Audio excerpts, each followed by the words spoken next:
Amém e amém. Eu não sei com quantos anos você aprendeu a dirigir. Quem aprendeu a dirigir antes de tirar a habilitação, ainda adolescente? Assim? Puxa, vários. Eu só fui aprender a dirigir já adulto, com 22, talvez 23 anos. Fiz autoescola aqui na cidade de Suzano, acho que chamava Autoescola Suzano, se eu não me engano. Ficava ali perto da Droga Ege. Tem Droga Ege ainda aqui? Faz tempo que eu não rodo ali. Não tem mais, olha só, você vai vendo que as coisas vão mudando. E quando eu fiz o curso na autoescola, você sabe, aquele negócio, primeira, segunda, e, muito obrigado, Deus te abençoe, que venham muitos netos, tá? Filhos eu sei que vocês já pararam, né? E aí quando chegou o dia de pegar a habilitação, no mesmo dia que eu peguei a habilitação, eu tinha essa ideia meio maluca, que eu tinha que fazer um batismo de direção. Você já teve essas ideias assim? Eu tinha que passar um teste de fogo com o carro e dirigindo. Eu tinha um Fusca, aliás o Fusca que eu tinha era de sociedade com Matos, porque nós oramos hoje. E eu decidi que ia para São Paulo. Eu trabalhava lá em São Paulo, ali perto da 24 de Maio, Praça da República, conhecem lá, né? E saí com o Fusca para lá. Quando eu peguei a marginal, eu já entendi que eu tinha tomado a decisão errada na minha vida. Eram aqueles caminhões enormes, buzinando para todo lado. E vou dizer uma coisa, eu penso que o trânsito naquela época era mais selvagem. Aquela época era Velozes e Furiosos. Não tinha esse negócio de faixa de um, faixa do outro. O maior é que passa. E eu com Fusca. Bom, sem GPS na época, nada disso como vocês podem imaginar. Tentando me guiar pelos sinais de trânsito, com muita dificuldade, eu via as placas apontando para a Praça da República. Mas quem disse que eu conseguia entrar? Eu dava seta, ninguém respeitava esse caipira suzanense. Passavam em alta velocidade, e eu tentava fazer um retorno e vinha buzinaço. Eu fiquei rodando, eu tive que estacionar o carro longe, peguei o metrô, fui até o escritório, eu trabalho de metrô, e tive que pedir licença para o meu superior para vir embora mais cedo, para conseguir voltar com o carro, porque eu achava que nem ia conseguir. Fiquei rodando. Fiquei cego. Quando você fica muito nervoso, você fica petrificado. É daí que vem a ideia da mitologia grega da Medusa, que quando olha para algo que é muito assustador, vira pedra. Eu fiquei petrificado, eu não conseguia mais enxergar as placas, os sinais, nada disso. Foi uma luta voltar para cá. E aquela experiência sempre me faz lembrar do povo de Israel, que via a terra prometida, sabia onde era a terra prometida, mas girava e não conseguia entrar lá. Você já viveu assim, em círculos? Você está ativo, está em movimento, mas parece que não está chegando em lugar algum. Eu tenho até um registro físico para você não esquecer disso. Isso se chama a arte de viver andando em círculos.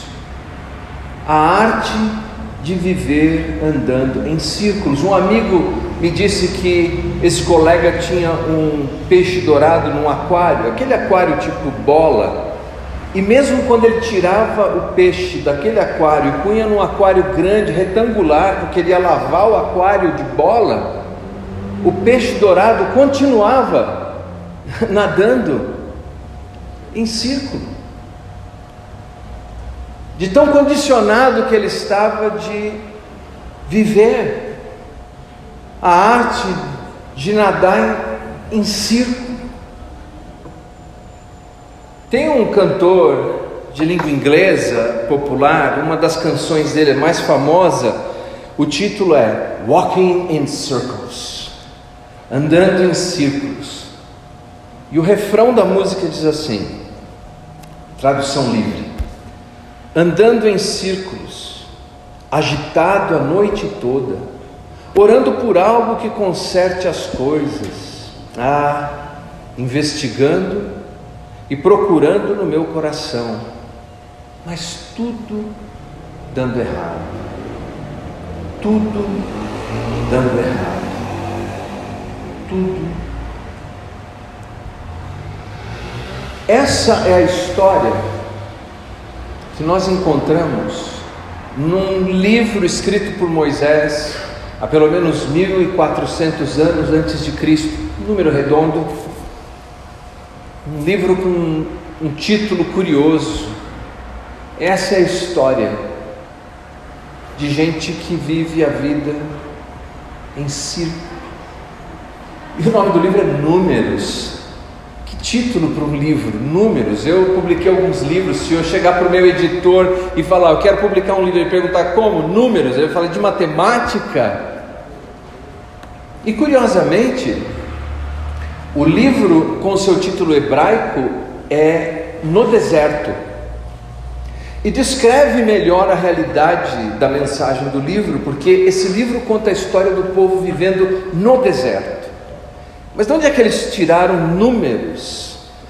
Isso porque quando traduziram do hebraico para o grego, para o latim, a Vulgata, Septuaginta e Vulgata, eles analisaram duas informações muito relevantes no livro, que é a soma das tribos de Israel, a soma de todos os homens acima de 20 anos de idade, no começo desse livro e no fim desse livro.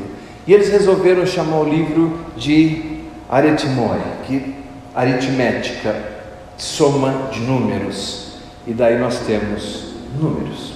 Abra sua Bíblia no primeiro capítulo do livro Números.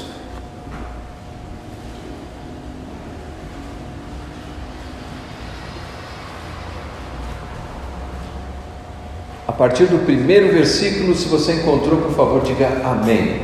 Amém. Eles devem projetar aqui, mas eu vou ler tradução atualizada.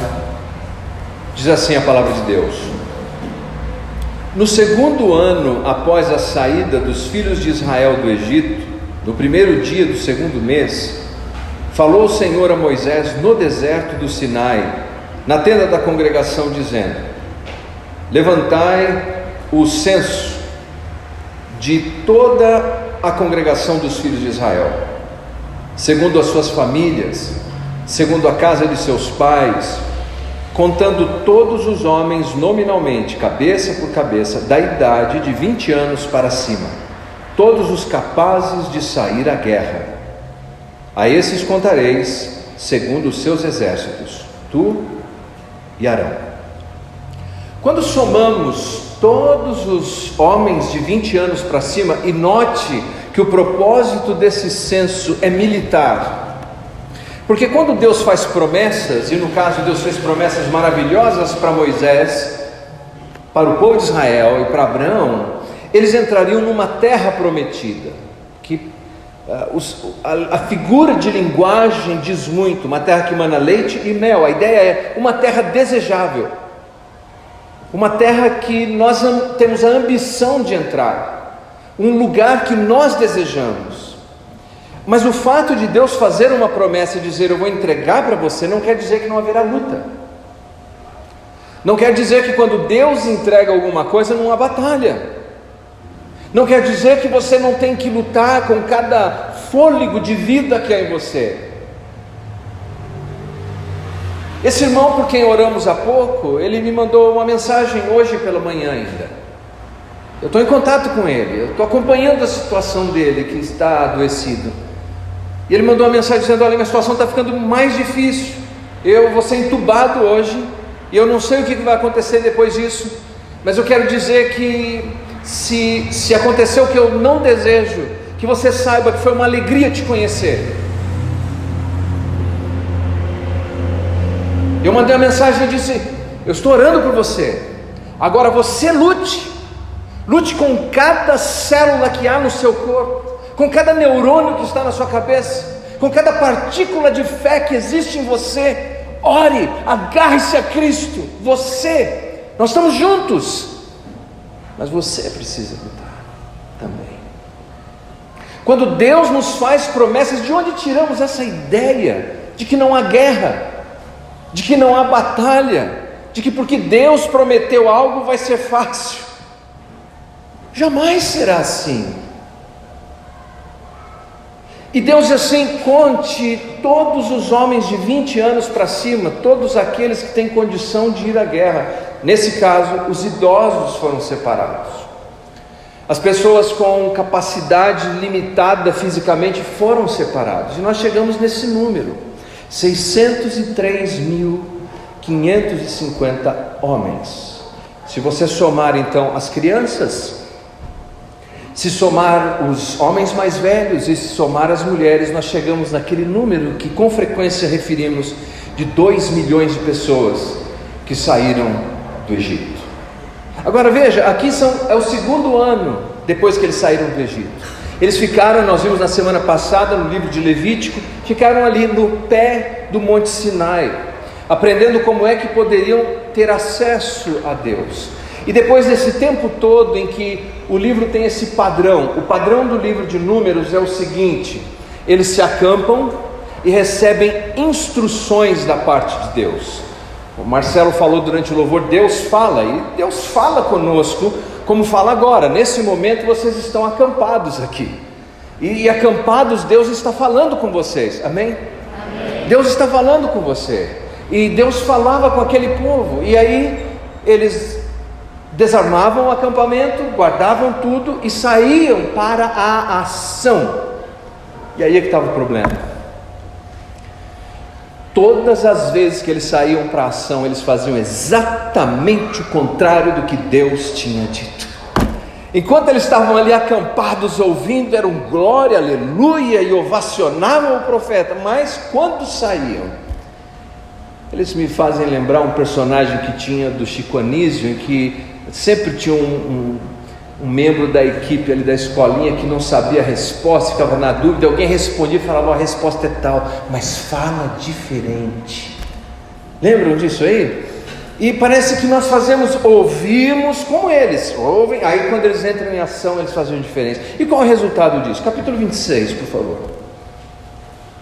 No fim do livro, nós falamos 40 anos depois, mas deve dar uns 38 anos, mais ou menos, mas só para trabalhar com números redondos.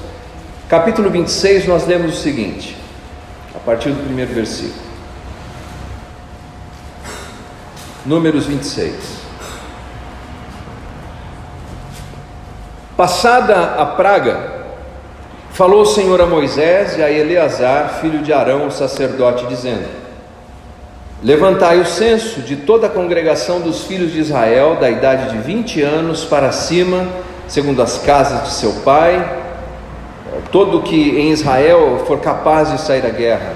Moisés e Eleazar, o sacerdote, pois na campina de Moabe, ao pé do Jordão, na altura de Jericó, falaram às cabeças de Israel, dizendo: contai o povo da idade de 20 anos para cima, como o Senhor ordenara a Moisés e os filhos de Israel que saíram do Egito.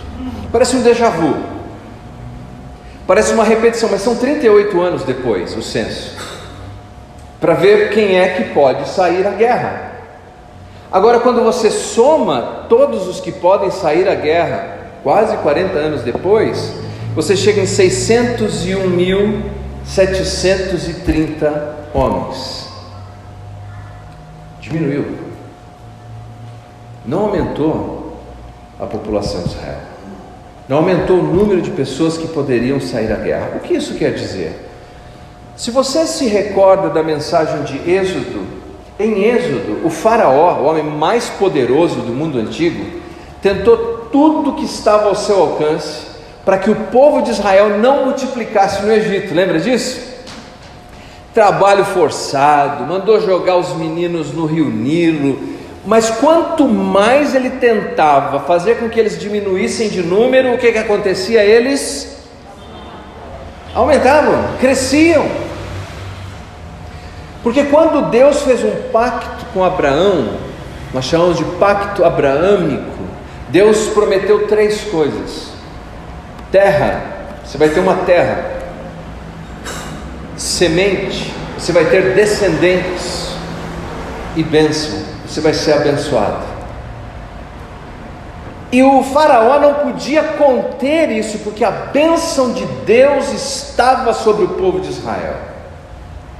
Mas, meus queridos, o que o faraó foi incapaz de fazer, o povo de Israel fez consigo mesmo.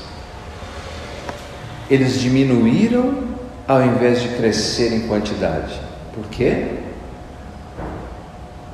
Porque a bênção de Deus não estava sobre eles, e eles estavam andando em círculo. Quando a bênção de Deus está sobre a nossa vida, há crescimento. Algumas vezes o crescimento pode ser material, emocional, outras vezes espiritual, mas há algum crescimento em alguma área. Se não há crescimento, você olha nos negócios, não cresce. Você olha a sua vida emocional, não está amadurecendo, não está crescendo. Você sabe o que eu estou dizendo. Você olha para a sua vida espiritual e não está. O que é que está acontecendo? Você está andando em círculos. O apóstolo Paulo, lá no Novo Testamento, descreve o livro de Números, na sua primeira carta, no capítulo 11, dizendo o seguinte: estas coisas lhe sobrevieram, é versículo 11 e 12 do capítulo 11, estas coisas lhe sobrevieram como exemplos, e foram escritas para nossa advertência, a nós outros, a quem nos fins dos séculos tem chegado, aquele pois que pensa estar em pé, veja que não caia. Paulo tem a clareza de que tudo o que aconteceu com eles, o fato deles viverem andando em círculo e não desfrutarem da bênção de Deus, é um exemplo para mim. Atenção, é um exemplo para você, que se você entrar no mesmo caminho deles, você vai colher o mesmo fruto que eles. Como dizem, a história se repete, e quem não aprende com a história está fadado a repeti-la. E a história se repete porque ninguém dá ouvidos à história, andando em círculos. Bom, lá no livro de Números, o que nós temos? Nós temos uma estrutura muito interessante. Primeiro, Deus vai orientá-los como é que eles deveriam organizar o tabernáculo. Então, o tabernáculo ficava no meio do acampamento deles, e ao redor do tabernáculo de Deus estavam todos os outros tabernáculos, ou todas as outras tendas. Todo mundo é vizinho de Deus, está todo mundo em volta de Deus. É muito interessante que da história antiga, particularmente dos egípcios, nós sabemos que aquela estrutura que o acampamento foi montado é uma estrutura militar. Moisés possivelmente já tinha aprendido aquilo no Egito. Ou seja, o que é de mais valioso, o que é mais importante, deve estar no centro. E naquele caso, o que estava no centro deveria ser protegido com a vida. O valor mais importante é Deus. Essa era a mensagem. Deus ia guardá-los, Deus seria o general e o grande líder deles, mas Deus era o centro da vida deles. Tudo deveria girar em torno de Deus. Mas, como eu disse, apesar de todas as instruções meticulosas de Deus, como por exemplo, como é que eles deveriam desarmar o tabernáculo, que tribo ou que grupo era responsável por que parte, porque quando eles iam viajar, cada um tinha que levar uma parte, cuidadosamente.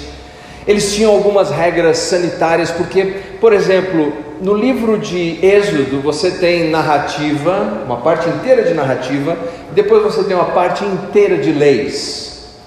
No livro de Números não é assim. No livro de Números você tem uma mistura, tem um blend, é narrativa e lei, narrativa e lei. As leis que são apresentadas em Números não são leis, por exemplo, de um código civil ou de um código penal, por assim dizer. Elas são o que nós chamamos de leis cerimoniais. Está comigo aí? Diga amém. O que é a lei cerimonial? É como é que você deve tratar o Deus a quem você serve. Era essa a ideia. Então era assim, eles tinham que aprender aquilo. Olha, você se relaciona com seu Deus dessa maneira, porque se você se relacionar com Ele assim, você vai para frente, você vai chegar a algum lugar. Mas se você não fizer isso, você vai andar... E cadê minha ilustração? Vai andar em círculo. Então eles tinham que meticulosamente organizar quem levava o que do tabernáculo de Deus, mas eles tinham outras regras sanitárias. Por exemplo, além de ter todo esse zelo, essa probidade em administrar as coisas de Deus, eles tinham que também ter uma pureza. O tabernáculo tinha que ser limpo, a tenda deles tinha que ser limpa, tinham instruções do que fazer com os dejetos humanos, onde descartar, como descartar. O acampamento onde Deus estava e onde eles estavam deveria ser limpo. E terceiro, eles tinham que entender o sistema de sacrifícios que ofereciam semanalmente, mensalmente, anualmente. Muito bem. Quando nós olhamos o livro e todas essas instruções, como eu disse, enquanto eles estão no acampamento, igual nós estamos aqui recebendo a mensagem, dizem, amém, é isso mesmo. Mas quando eles levantavam para viver a vida, eles faziam o contrário de tudo isso. É aí que nós começamos a nos deparar no livro. Rapidamente, vou te dar alguns exemplos do que acontece ali. Logo no capítulo seguinte, capítulo 11, depois dessa sessão, nós vamos ver que o povo se rebela contra Moisés. Há uma insurreição, eles querem colocar um novo líder e querem ir embora. E querem voltar. Voltar para onde? Eles querem voltar para o Egito. Veja você. Depois de tudo que tinha ouvido, eles querem voltar para o Egito. Mas não para por aí. Logo adiante, você vai ver que no capítulo 12, Arão e Miriam, irmãos de Moisés, se rebelam contra Moisés. E depois adiante você vai ver que no capítulo 13 e capítulo 14, o Moisés organiza uma expedição para verificar a terra prometida. Agora preste muita atenção nisso. Eles peregrinaram até a fronteira da terra prometida, a terra desejável. Mandaram os batedores irem até lá para ver como é que era a coisa, se a terra era boa. Eles foram no número de 12 e viram que a terra era boa, era próspera, tinha tudo aquilo que eles tinham ouvido falar lá no Egito ainda. Mas tinha guerra, que não ia ser uma moleza conseguir aquilo. Então quando esses batedores voltam e Moisés pergunta, como é que é a terra? 10, ouça bem isso, 10 dizem que estão escandalizados com os riscos de entrar ali, que o povo é muito forte, que eles são gigantes, que eles vão nos devorar, eles vão nos destruir. 2, apenas 2, Josué e Caleb, dizem, não, tem todos esses desafios, mas se o Senhor está conosco, se o Senhor está conosco, nós vamos vencer. E depois desse discurso inflamado, como você acha que o povo responderia? Uma salva de palmas? Com elogios? Eles pegaram em pedras e quiseram linchar os 2 que acreditavam em Deus. Bem, isso nos leva ao que encontramos no capítulo 14, versículo 28 e 29, veja só.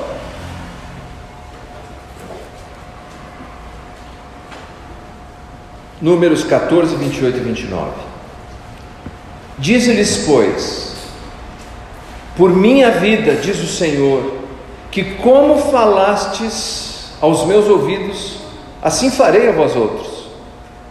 Neste deserto cairá o vosso cadáver, como também todos os que vos foram contados segundo o censo de 20 anos para cima, os que dentre vós contra mim murmuraste, não entrareis na terra, a respeito da qual jurei que vos faria habitar nela, salvo Caleb, filho de Jefoné, e Josué, filho de Num. Mas os vossos filhos, de que dizeis, por presa serão, farei entrar nela. Eles conhecerão a terra que vós desprezastes. Porém, quanto a vós outros, o vosso cadáver cairá nesse deserto. É forte? Deus aqui nesse versículo está dizendo: vocês ficaram pedindo e dizendo que não querem entrar nessa terra prometida. Vocês ficaram dizendo que não querem esse caminho, porque vocês não querem viver uma vida de probidade, ou seja, lidar com as coisas de Deus com zelo. Vocês não querem pureza, vocês não querem limpeza, vocês querem que é sujo. E vocês não querem o sistema sacrificial, ou seja, não querem pagar um preço por isso. E como vocês não querem, então eu vou dar o que vocês querem. Vocês vão morrer no deserto. Sabe o que Deus está dizendo aqui, meus queridos? Que eles iam andar em círculo, que a condenação deles era futilidade. Pode imaginar o que é viver a vida de maneira fútil? Acorda de manhã, troca de roupa, para nada. Não tem propósito, não tem direção, não tem realização, não vai chegar em lugar nenhum. Por quê? Porque eles desprezaram Deus.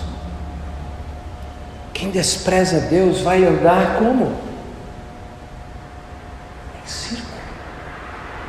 O livro vai continuar e vai mostrar de novo, capítulo 16, rebeldia dos sacerdotes contra Arão.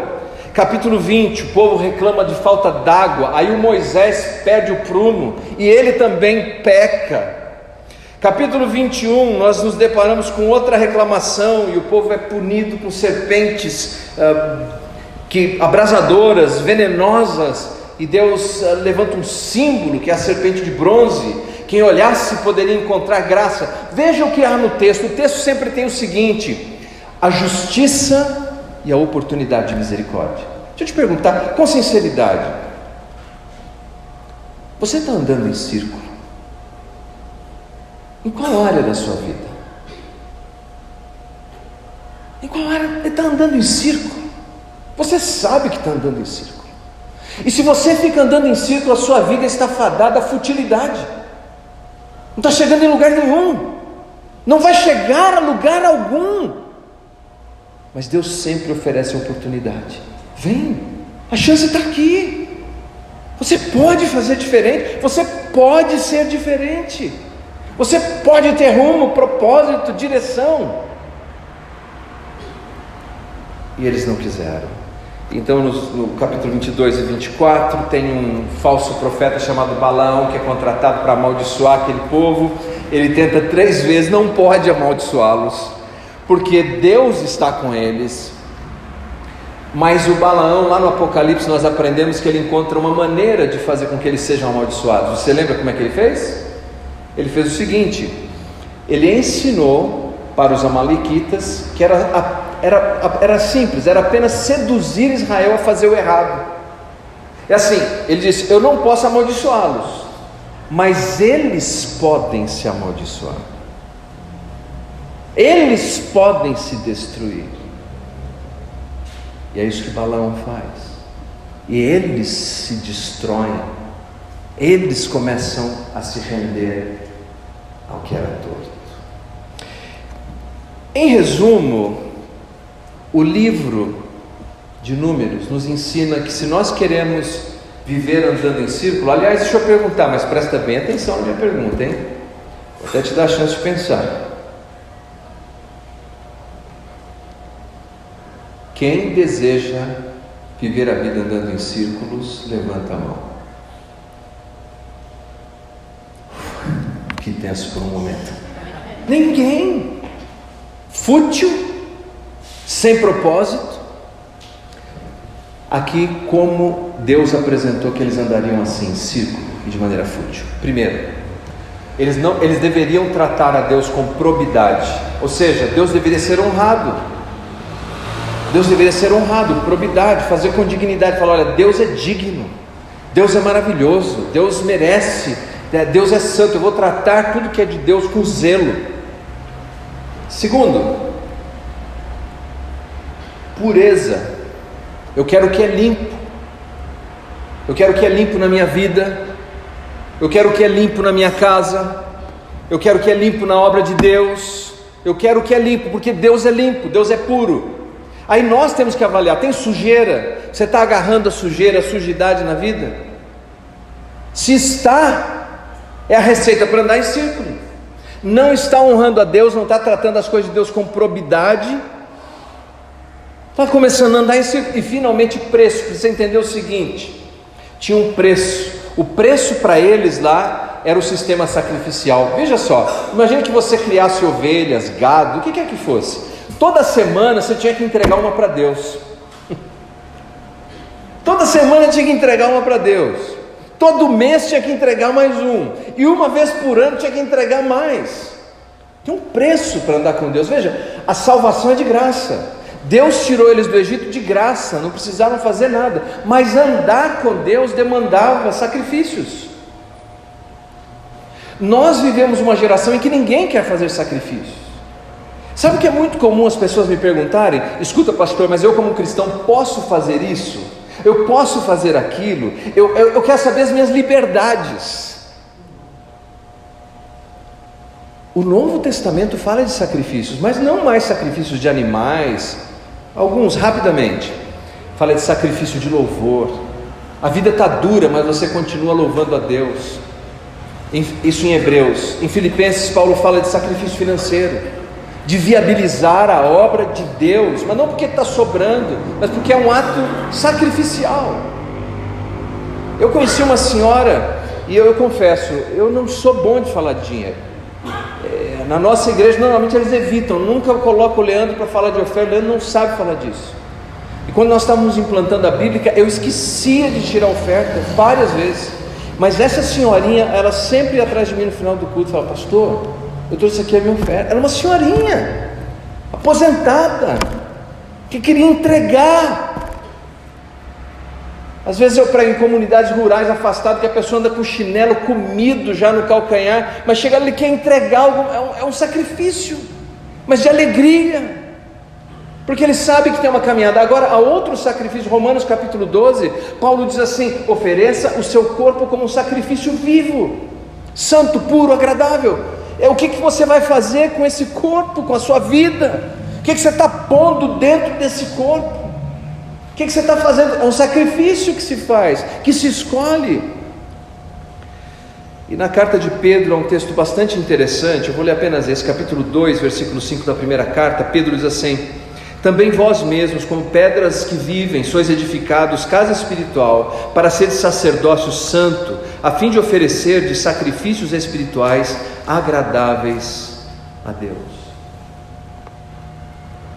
3, eu vou repetir e vou encerrar. Para não andar em círculo, eu preciso tratar Deus com probidade, honrar a Deus. Honre a Deus com a sua vida, honre.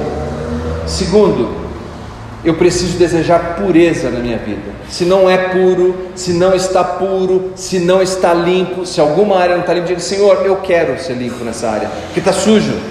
Eu quero sair desse negócio, eu quero sair dessa prática, eu quero sair desse comportamento, eu quero ser limpo. E terceiro, eu estou disposto a pagar o preço na minha vida, Senhor, para te honrar, não para ser salvo, já disse, salvação é pela graça, mas eu sei que tem um custo. Talvez seja sacrificar algumas coisas, abrir mão de algumas coisas, pequenas coisas. Na vida não se conquista nada sem esses 3 princípios. Aquele povo ficou andando em círculo. Houve uma pesquisa interessante, científica, um grupo de cientistas decidiram testar esse conceito de andar em círculo. E eles fizeram o seguinte: eles pegaram um grupo de voluntários, colocaram no deserto do Saara, e outro grupo eles colocaram numa floresta na Alemanha, em Binwald, e fizeram o seguinte: soltaram essas pessoas para chegarem em um determinado lugar. Enquanto eles tinham referências, o sol durante o dia ou a lua durante a noite, eles conseguiam andar em linha reta. Mas quando eles não tinham mais nenhuma referência visível e tinham que confiar apenas nos seus próprios sentimentos, nos seus próprios sentidos, o que acontecia? Eles começavam vagarosamente a se afastar da direção, aos poucos. Cientificamente, o que aconteceu foi que eles simplesmente perderam todas as referências que eles tinham, porque a nossa capacidade subjetiva é insuficiente para nos manter na nossa trilha.